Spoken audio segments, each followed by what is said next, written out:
to Reset Success from Mackay Tourism Business Recovery. Thanks to Chrissy and everyone in my region for this opportunity to be able to present to you all today. My name is Judy, I'm from Shiift. For those of you who joined us last week, we discussed what you could be doing with your business to kickstart you and make some positive change so you're ready out the other end when we're ready to get going again. I brought with me Gus Walsgott, my business partner with Shiift, and he is everything finance. So what we're going to be discussing today is financial first aid. So this is primarily, so you all know, you're in for people who are feeling financially overwhelmed at the moment. So for quite a few business owners, you might be looking at week to week. So Gus is going to discuss things you could be doing right now. It's really Finance 101. So for those of you who are further down the track and looking for more strategic stuff, that webinar is going to be taking place next week on the 12th, I think. So I'm going to hand it over to Gus to introduce himself. Thank you very much, Judy. Thank you for tourism and thank you for everybody out there taking the time to join us today. Very privileged. A little bit about myself. I'm a chartered accountant by trade, but really my passion is to travel. I've been very fortunate to travel over 80 countries with my wife in the last 10 years. That's really where our tourism connection and dream was born, and now it's aligned with my finance skills. So hopefully I can help those tourism, accommodation and other businesses in the Mackay and Whitsunday region out there today. Okay, and I'm going to jump in right then because I know you find it very hard to sell yourself. But for those of you listening today, I'd like to know a little bit more about Gus and why we should listen to him. So please deep dive into a bit more about your background commercially. Sure. Okay, so commercially, my wife and I have got two tourism businesses who work in the early stage startup area. I've got startups before. We've been in small business, large business, city business, rural business, and a whole smattering of different areas and skills. So hopefully I can connect with each of you out there today. Excellent. And I think also you are a rural farmer. Also a farm here for those farmers out there. Big shout out. Okay, lovely. So what we're going to be discussing today, COVID-19 changed the world of commerce overnight, dramatically. Literally overnight, some of us shut our doors and trade ceased for us. So for many, the focus is on maintaining right now any until trade resumes. So this is about putting our head above water to see what it looks like out the other end. And of course, we've been involved in quite a few webinars with QT, TEQ and other large organisations. See what that looks like out the other end, which I'm sure you've all been a part of as well. But what we're going to talk about today, the financial first aid backbone of what we're going to be going through today, is about managed debtors and creditors, building rapport. I know that sounds a little bit weird, but we have to build a relationship with these people, make sure we're taking away this threat, making sure they're the best ones to get paid. I think Gus is going to delve a little bit into debt collection. It's nasty work, so he's going to talk through what that looks like and when we're doing that. And then how deep we dig. There's a lot of stimulus packages out there and a lot of support from government, and which ones should we access, which ones should we? And then lastly, business plans and budgets. Just going to revisit that again. So I'm going to hand it again over to Gus with managing debtors. Thank you, Judy. And I forgot to mention something. If people have got comments or questions, please send them in the Q&A sidebar webinar, because we want to help you get as much out of the session as possible. So please ask the questions. Don't be shy, don't be afraid. All right, on to managing debtors. So everyone understands debtors. They're your customers that owe you money, all customers. Now, some of those customers may be struggling with COVID-19 outcomes and struggling financially. What we're suggesting is communication is the key for those people that owe you money. It's reaching out to those businesses and understanding their situation, having that clear line of communication about where they stand. If they've been severely affected, or is their business moving along quite nicely, And if they're struggling, you know, are they going to be in a position to be able to pay you now, in a month's time, in 6 months' time? Not at all. Or they put their head in the sand. Where are they?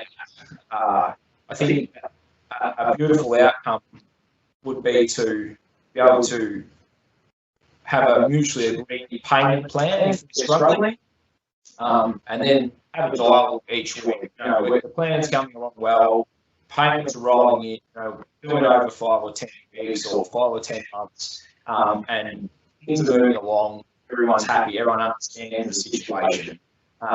And I suppose the final point there is that you know, we pay people that we like. You know, Yes, we do. I'm a business owner, and I really don't like that person, or you know, that they haven't shown any commitment or interest in my business or helping me. Or they've just been downright. Yeah, all rude in this day and age. Absolutely. So think about it that way. You know, who are they going to pay first? If you're nice to them, if you're helping them, build some rapport, you're going to be front of mind when it comes to paying out that scarce money. Yeah. And then I just want to talk a little bit about mutually agreed upon payment plan. How do we get one of those? Like, it's very nice to say, but how do we get them to mutually agree upon something? Sure. There's no exact formula for this. It's about a discussion. It's a negotiation between the two parties. It's about understanding each other and saying, you know, I'm struggling or I can't help, and this is going to be I want to continue to be a customer. This is going to be a process over 6 months or 12 months, and just have an agreement via email or even a telephone conversation. Ideally, an email where it's written down, but you know, none of this is enforceable, but it's just a good guide, and you know, put it in the calendar, tell your accountant's payable, just make sure that everyone's on the same page on the terms. Cool. So I suppose it's about making it realistic. Really. Ideally, all of us would like to get it paid straight away, but we're probably not going to. So what is a viable option for both of you? And I suppose what you're saying is we really need to understand this and their journey so that we can make the payment plan realistic. Absolutely, Judy.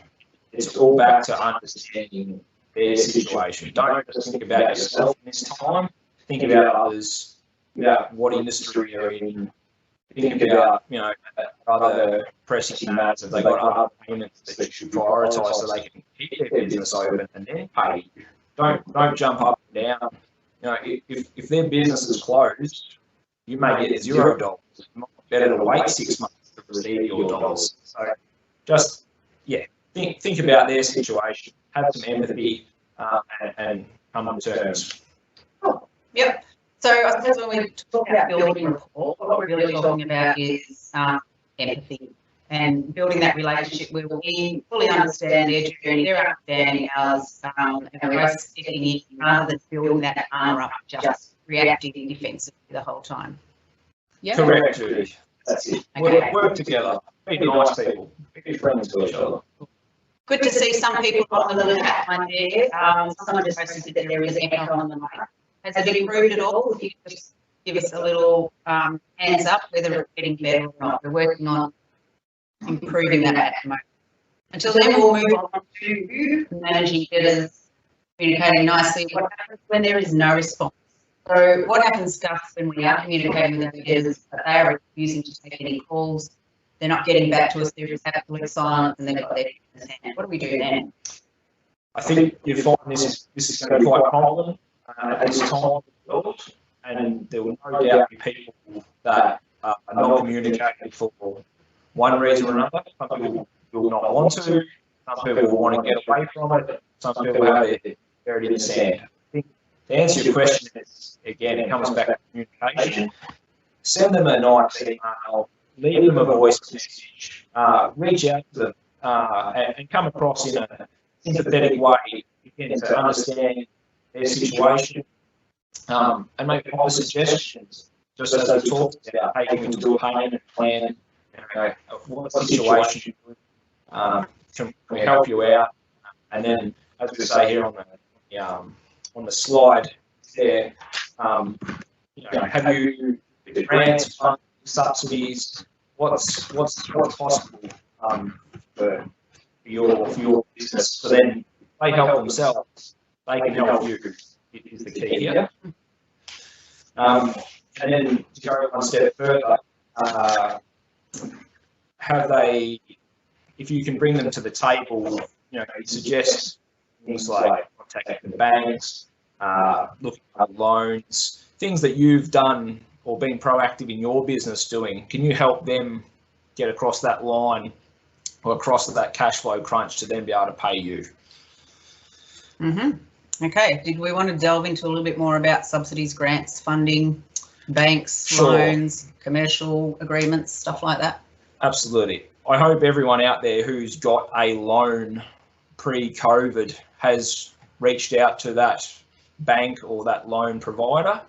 At this stage, banks are under a government mandate to help out small, medium businesses, provide cash flow loans. There's some interest-free loans, deferred loans, many options out there. And there's a real wealth of information on government websites and through government bodies. Which ones would you recommend? Look, there's business.queensland.gov.au and Australian Tax Office. They're probably the two biggest government departments, and they really lay out a lot of information in a simplistic manner of all that's available. There's decision trees on those websites, plug in how many employees, what's your turnover, what industry are you in, and it'll drop out with what's available to you and where to go for it. So I think get proactive is the key takeaway here. Yep. Okay, so I suppose hopefully what this is doing is stepping out a nice little action plan here. For most of us, it is so overwhelming. And when we're in a small family business and we're busy doing the doing ourselves, just having so much in our heads can be so overwhelming that we can't think straight. So what I'm getting from what Gus is saying is a nice step plan here of how we start actioning these problems that can lower our anxieties as well. And at the same time, we're building those relationships. So when we pop out the other end, and hopefully we're all going to pop out quite healthy at the other end, we've built some really good relationships along the way. Okie dokie, we're going to hit debt collection. Debt collection. It's a dirty term for most people out there. It conjures up images of a big scary man at the door with a baseball bat. But the reality is that debt collection is, it's a means to an end, and it's definitely an option that should be considered for all parties out there. If you've exhausted your communication with your debtors, then debt collection is definitely feasible. As we say, 80 cents in a dollar is better than zero. So what do you mean when you say that 80 cents in a dollar is better than zero? So for those who haven't used debt collection before, what you do is you sell your debt or your customer's obligations to a third party, and they will give you 80% of the value that's written on the invoice, and then they'll go and try and collect it themselves, and they make their money out of that 20% that you've given away. So they do a lot of legwork, so it can be a win-win situation. The problem is that these people that the debt collectors are contacting are your customers, and in an ideal world, you want to keep that strong relationship with your customers, and you want your customers to keep coming back to your business. So it's a fine line between, I suppose, getting debt collectors in and maintaining that relationship, because what debt collectors do is they send letters, and these letters progressively get more nasty over time. They make a number of phone calls, and it can be really distressing and off-putting for your customers. So it's not a decision that you should take lightly. Okay, so I see that you've made a recommendation there. And is this someone that you've used before, or why did you put that recommendation So up this is a startup company, no way associated, by the way. It's called Indebted. They're an Australian-based company, and they take the debt collection approach with more empathy, similar to what we've just spoken about. They take a more new age approach where they contact businesses via WhatsApp and Facebook and newer forms of communication, opposed to the old nasty letter in the mailbox. So it's about looking after your customers, as we just discussed. So please reach out to them. Yeah, or any other company that you get referred to as well. Like, we've just put this up as an example, basically, from the last webinar. We didn't write down the recommendations that we had that we've used in the past. So what we thought we'd do with this webinar is just write down a few suggestions so that you had time to scribble them down yourselves. So basically all we're doing is recommending any kind of debt collection service which uses that empathic approach and doesn't damage the relationship that you've already got with your very valued clients and customers. Anything else you want to discuss about debt collection? No, that's it. Hopefully you never have to go down that route, but the reality is you may in this financial crisis. So it's just a bit of information in case you do have to go down there. Okay, now we're going to move on to the other ugly stepsister, which is bankruptcy and insolvency. So what does happen if your suppliers cease to exist? Okay, so hopefully you'll never have to go through this either, but the reality is that in these times, there's a good probability that a lot of businesses will be touched in some way. And I know for tourism operators out there, there's Website Travel or Adventium, Virgin Holidays. I know there's a lot of people in the Whitsundays have been affected by those two businesses. So what happens is a company there's a number of ways. They go into liquidation or administration or bankruptcy. There's a whole myriad of terms, insolvency. They all mean slightly different things, but I think the key takeaway here for small businesses, you should be contacted. If that company owes you money, you should be contacted to claim your right to that money. So what that means is you're essentially informing the organisation that's handling the situation that you're owed money, and then if there's money made available, then you're entitled to X amount. So you might have heard, again, I used the expression before, cents in the dollar. You know, the assets of the business may be sold and you may get 10 cents in the dollar. So if you're owed $100, you might get your $10 when the business is wound up or closed down. So I suppose it's just making sure that you register your interest so you are entitled to all or some of the money that you're owed in that first instance. And if you see a company, say you're owed money and you know that business is in trouble and has gone bankrupt and you haven't been contacted, then what you should do is check the ASIC register, and there's a list there of companies that have moved into liquidation, insolvency, bankruptcy, and there's details there of who to contact to stake a claim on your outstanding money. So just be aware, rather than just burying your head in the sand, you may be able to get some or all of your money back if a company goes under. 10 cents in the dollar is better than nothing. Correct. Okay, so we're going to talk about managing creditors. Okay, so creditors, these are the people that you owe money to. So the shoe is on the other foot now, and we're saying that communication again is the key here, and it's reaching out to those people that you owe money to and letting them know what your situation is. Right now, you know, you may have 10, 20, 30, 40 people that you owe money to, varying amounts, and I think it's a positive thing to reach out and say, hey, we know that we owe you money. We're going to get the money, or we're not going to get the money, or what does the situation look like? So then if that company who you owe money to doesn't hear from you, the risk is that they will put the debt collectors onto you. Not nice. Not nice at all. Really bad taste in everyone's mouth. And ultimately, there may be a liquidation event. The rules have changed slightly over the next 6 months, thanks to the government, but there is a very real possibility that, you know, the liquidators can be sent in. So when we say liquidation, that means that people are trying to recover the money that are owed to them, and they're going to close your business down to try and recover that money. So again, somewhere where you don't want to be.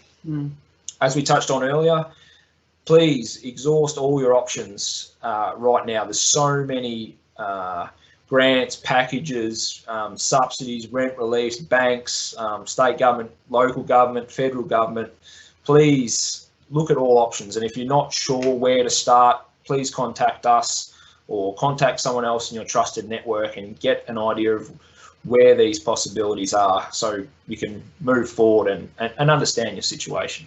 Lovely. Okay, so now I want to take us back to the first point, because I think this is the hardest one for a lot of us. You know, we can be overwhelmed with how much we do owe, where do we start, and really by reaching out, am I going to cop a barrage of abuse?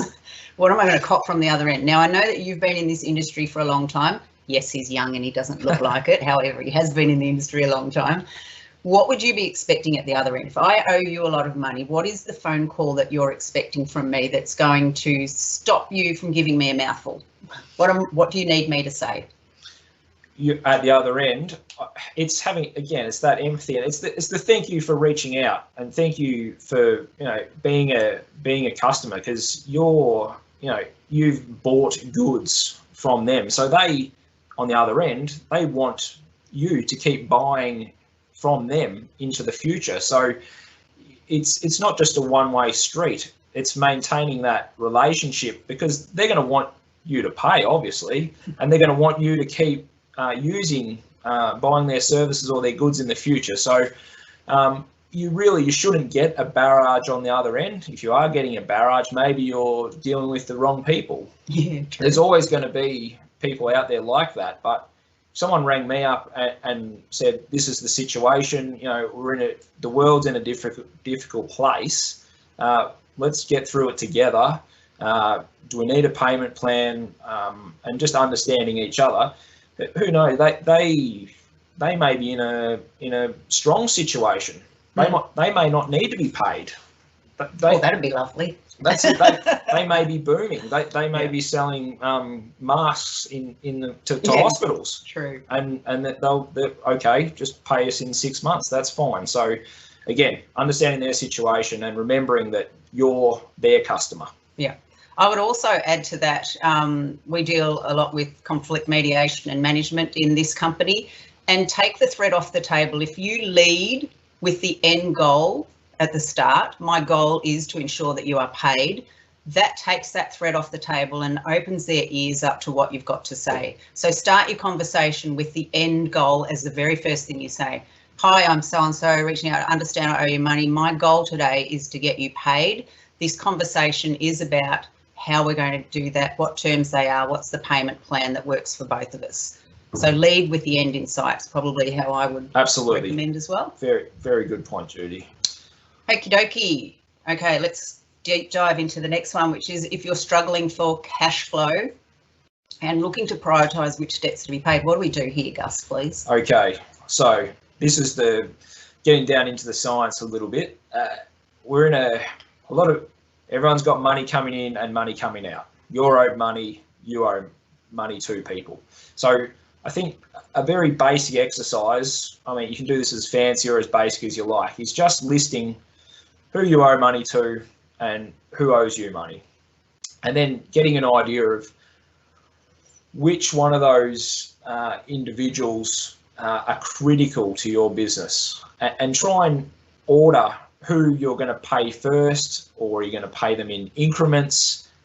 What's going to be the best for your business? Because if you're not paying, if you're not paying rent and you're going to be out on the street tomorrow, well, that's going to be very detrimental to your business. But if you don't pay your rent on your whiz-bang coffee machine that's $1,000 a month in the tea room, well, the business will keep going. So it's really about prioritising, I suppose, one, what's critical to the business, and then second thing to have in mind is, are you being chased hard with debts? Have you got outstanding debts? Do you owe cancelled rates that are 3 months in arrears, and they're going to sell your building? So obviously they're going to need attention first. So look at what's critical to your business, but also what are there immediate demands that can that aren't actioned are going to be seriously detrimental to your business.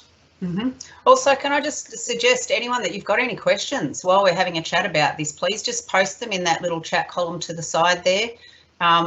Gus is open for any questions at the end of this or any of the way through. So please post any of the problems that you're experiencing right now and see if we can get Gus to help you out. Absolutely. Okay, so I probably want to go back to prioritising can seem quite simple. What if, again, and I'm talking about the stress levels that we're under at the moment and how elevated we can feel, and it just feels overwhelming. What's your recommendation for stepping through, apart from the obvious of rent and things like that? Sure. How do we prioritise those other things? And probably what's the process that we go through? If I've got all this in my head, how should I get it out and give myself a stepped process to look at who I'm going to start paying first? Sure. So hopefully most of you will be using some kind of accounting software, and you'll be able to see your lists immediately on who is owed money, who owes you money, and if you can extract that. If you don't have that, I suggest a simple Excel, or even down to writing it down on a piece of paper. There's no right or wrong science here. Hopefully people don't have 50 debtors or creditors and you're dealing with a smaller pool of money as a SME. And really it's after those phone calls is the key here, understanding their situation, going through one by one and just knowing all your suppliers or all your debtors and where they sit. Then after having that conversation, then you can get a feel for who you want to pay first or who you need to pay first. There's no exact. You might put them into blocks. You might be able to say, okay, I want to pay this group next week, this group next month, this group in 3 months, or I'm going to pay 10% now and then step it up over time. So I think it comes back to, again, understanding their situation and the gravity of the situation on a case-by-case basis, really drilling down and understanding each on a case-by-case basis. I'd probably also add, as we were talking about before, some people are highly emotive. A lot of us are at the moment, because when we've got financial problems, we get very emotional and very reactive about this. Don't prioritise someone further up that list just because they're being abusive and you want to get them out of your hair. Some people are trying that tactic. The more abusive I can be, the quicker I'm going to get paid. Don't let that happen to you. Put those people back down where they are on your priority list. So this is about building a sustainable outcome for you that's going to work, rather than being reactive and getting rid of people that are causing further grief for you. Exactly. The squeaky wheel gets the oil is the term there. So don't listen to the squeaky wheel. Yeah. Okay, we're going to move on to minimal viable operating costs. So I know myself, when the shit first hit the fan, quite quickly the government announced that we could get 100k loans for 0 interest. Yep. All sounds extremely attractive. Can you just walk us through the process of deciding whether people should get one or not? Because to me, we're sinking ourselves further into debt. What would be your criteria for looking whether you should go ahead with one of these? Sure, it's a very valid point, Judy. Of course, don't take on debt if you don't have to. Just because there's interest-free loans available, it doesn't mean you need to rush out and get one. And the reality is that a lot of these loans are deferred, as in it may be, I know one of the loans is the first 6 months is interest-free, but over the 3-year term of the loan, you still pay the same amount of interest and principal. So don't be fooled into thinking there's free money occurring in these loans. It will still be there in the future. So to boil it down, don't take a loan if you don't need to. So that brings on to the next point about assessing where your business is now and what are your outgoings. And I think a good exercise here is, what is the absolute minimum that your business can operate on to stay open? What are those fixed costs that can't go away and that you're going to require to keep operating? So for instance, you might have rent, you might have a domain name, telephone, vehicle registration, the real critical things to your business. What is the cost of that per month? And I suggest everyone does an exercise to understand what is their absolute minimal viable operating costs per month. So then you've got in your head, okay, it's going to cost me $10,000 to keep operating, keep the doors open per month, and I've got $100,000 in the bank, so I know I'm going to be able to go around for 10 months self-sufficient and not have to get a loan. Or if I've only got 50 in the bank, I know I can go for 5 months, and then I'll go and assess the option of getting a loan to help me get through until things are back to normal. So when you're speaking to banks or going for loans, having that number in your head, what it's costing you to keep your business alive and operating, is really critical, and really a sensible way to look at your business now as well. Just to know your numbers is the key. Okay, cool. So I've just had a question come through. Someone's posted, my lessee wants me to waive 3 months rent prior to lockdown, saying if I don't, she will go into liquidation. Should I agree, as I think she is using the situation? What do you recommend? It's a tough one, and there's many people in this exact situation. What I would say is follow the government directives on this and go down point by point on the government recommendations in these negotiations. Each situation is going to be different. They may be using the situation. We don't know. And I think what we spoke about earlier, it's about having that clear, open line of communication. If they are struggling, I'm assuming this is a commercial lease, commercial lease, then you have financial numbers, you have financial reports, you can prove how the business is operating, and then everyone can make an informed decision. So I think it's about having that round table, and that's what Mr. Morrison and the government have suggested for commercial real estate, is having both parties have a little bit of pain. And I think to answer your question, it's information is the key here. All the information on both sides needs to be on the table and discussed to get a good outcome for both parties. Okay. You were saying at the start, follow the government recommendations. Do you know what they are, or do you know where people should go to find those? So this is on the business.queensland.gov.au site. That just rolls off your tongue, doesn't it? Yeah, very exciting. I am an accountant, Judy. They list all the benefits and subsidies and commercial negotiations for leases, and just all the documents you need to know in one place. It's actually very extensive.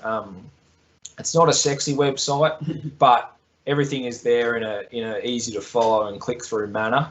And in addition, I would say, this is for your own research, if you really are struggling, there is organisations out there like the small business financial counsellors.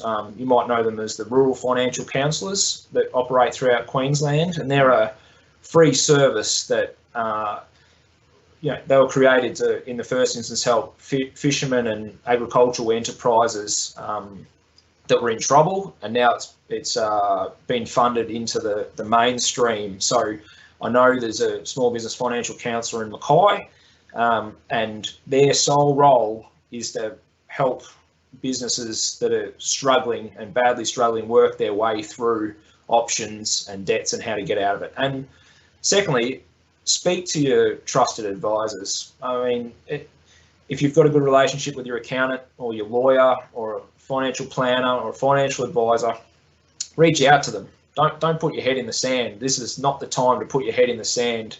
This is the time to get out there and understand, be on the ball, know what's happening, and try and get the best outcome for yourself. Excellent. Okay, we're going to move on and touch base quickly about revisiting financial and business plans. I know a lot of small businesses and family businesses do not have time to keep going back to this document, because I'm sorry, but it's batshit boring. It's nothing sexy about a business plan. I know it might be to you, but most of us don't feel that way. So what can you recommend here? And what about for people who actually don't have one? What's the benefit in having one? I agree, Judy. It's a painful process. Ideally, every business would have an amazing financial forecast and business plan, but it's not the reality. I suppose I'm building on my earlier comments about understanding where your debtors and creditors are, what your minimal viable costs are. I'd hope that most people have some kind of financial budget. Even if that budget's in their head, they might know, what they're expecting to do in revenue this year or how many clients they're going to have. And so to that point, it would be about just putting that down on paper or in an Excel, or getting a template off the internet, or we can send one to you after this, just plugging in some of your numbers. So I know revenue is very much up in the air, but at least do it for the costs, and then maybe a bit of a what if analysis. If we're back in normal times in 6 months, this will be my revenue. If we're back in normal times in 12 months, this will be my revenue. So you can kind of have a bit of a plan as to what your financial situation will be for each scenario. And then that comes onto the business plan. So finances are just part of your business plan. Business plan really comes back to your model. Now, some businesses out there, maybe a lot of businesses, are going to change forever after this event, especially in tourism. So are people thinking about what their core product or service is, and will it look different, or could it look different? And then a business plan of some description on what that new normal or what our new service or product is, to start thinking about what that could be, or what is my business going to look like in 12 months. Business plans are all about goal setting and looking in 1, 3, 5, 10 years from now. So I know it's very difficult right now and it's hard to see through the clouds, but if you can start thinking about your services and products, what it might look like for your business, and try and put some ideas and a little bit of a plan around that, I think, and even add in the what if analysis, these are what my business could look like in 1, 3, 5 years time. Then it really helps you when the opportunities come, or when the wheel turns and we get past this, then you're ready to go. You're not, I've got to find my feet now and take off. So again, it comes back to being a little bit forward thinking and proactive, and this is about formularising it on paper. Mm-hmm. So I've had quite a few people say to me over the years that business plans, they feel like they're locked in, they're not realistic because things change from month to month, year to year. So a business plan makes them feel like they're building this thing that's not realistic. So first, I'll get you to talk on that. Secondly, I was just going to say, in regards to finance and business plans, the actual process of going through it is going to start that creative brainstorming again and help you think of things that you may not even thought of before. So it might be a little deviation from your core product. It might be a way that you could save money, but going through that process, I think, is always well worth the time. But if you can talk a little bit more about feeling locked into a plan, and how do you keep your business plan and finance plan being so fluid enough that you feel like it's working with you? Absolutely. The key to that point is actually having a plan, because if you've got no plan, you're not going to succeed, full stop. So to Judy's point, and it's a little bit about the what if analysis that I talked about earlier, it's good to have a strict plan, but in an ideal world, you'd visit it every month or quarter or year, and you tweak it to your needs. So I think all you can do is the best on the information that you know today, and you don't have to strictly follow the plan on a step by step in the exact box. You're going to get, business is all about opening doors, and things pivot and things change. No one can predict what their business is going to look like in a year from now. So you can follow the path broadly. It gives you direction and a way forward. But when things come, be prepared to move. I think it's a mindset rather than I must do this, I must do that to achieve that. Businesses need to be fluid and flexible and take advantage of opportunities. And this is where the best businesses thrive as things change. So have a plan, but be willing to change and revisit as much as you can. It's about having a plan and a goal. It's like anything in life. Have a goal, start working towards it, and the exact goal that you're aiming towards may look different when you get there, maybe better. And as I like to say, plan for the worst and hope for the best. Absolutely. Okay, so that's about it, guys. We're just going to wrap it up and do a quick summary. While we're doing that, if you have any questions, please just post them and we will start answering those. I'm just going to look at the little question bar at the moment. Okay, so sorry. I was going to say, I might just jump in quickly on just unrelated to financial matters. If you're having struggling mentally as well, please reach out to your local and national bodies. And the other thing to look out for is scammers. I've heard some nasty stories going around, people contacting you to help with JobKeeper, help out with cash boost, loan sharks, classics. Please be very careful because people are in a vulnerable position at the moment, and get secondary advice. Again, reach out to your advisors or partners or trusted individuals. So.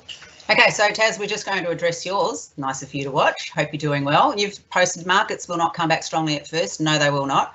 And distancing requirements may reduce capacity. So how do I understand the balance of operating and possibly operating at a loss initially? Should I do this to get my brand back out there?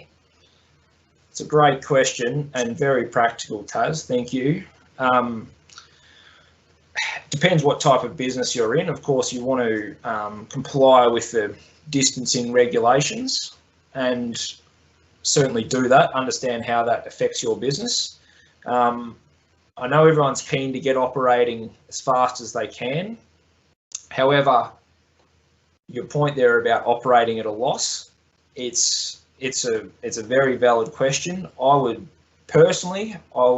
really reconsider operating at a loss. I mean, you might as well keep the status quo as it is now at zero rather than losing money, and just wait a little bit longer. I know you may have fixed costs as well, but wait till it really picks up a bit more. Yes, there is brand recognition there and first mover. However, is it really going to increase the value of your brand by opening 2 weeks earlier before your competitors or a couple of other people? I think yes, I agree with loss leaders, but loss leaders are only good in a strong environment where you're going to make up that loss immediately somewhere else. Can you just explain for everyone what a loss leader is, please, the definition? Sorry, so a loss leader is, so in a tourism context, you have a special and your tourism product, we're giving away half price sale for this weekend only. And you're not going to make money on that, but you're going to get the customers in, you're going to get their details, you get their family to come along, and you end up selling 4 and one person's got their 2 for half. So you make the money up on the back, you lose on the one. So I suppose it's about, I agree with, it's a good question, but as long as you think that you're going to make up the money at a later date. Thanks for stretching our brains, Taz.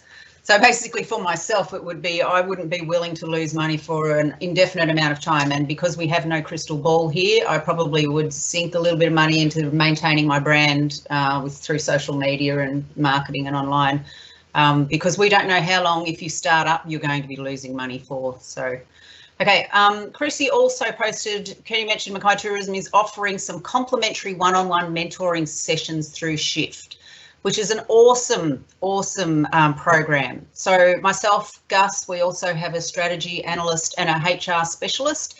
If you're looking for any mentoring sessions, I think Mackay Tourism has got the funds for that. So reach out to Chrissy and see if she can help. She's also said that might be a great way to get started on your business plans or your financial plans is by using us as well. So any way that we can help out, please just reach out. As you can see, we're not that scary. Apparently. So if there's no other questions, thank you again, everyone who has taken the time out of your day to log in and see what we're chatting about today. Thank you again to Chrissy and Taz and everyone at Mackay Tourism. It really is a wonderful service that you're doing for all your members, and we very much appreciate it. Next week on the 12th, we are doing part 2 with Gus, and we're doing the higher end. So we're going to talk about strategy and analysing and looking a little bit higher level. That's it. We're gonna dig in a little bit on the financials and strategy and really dig in a little bit on what this is going to look like afterwards, and how can we take the opportunity, not just survive now, but actually thrive on the other side of it. What do we do now to prepare ourselves How do we go about it? What's the best way to do it? And please bring your questions. Yes, do indeed. Thank you again, everyone, and we'll see you next week. See you, everybody.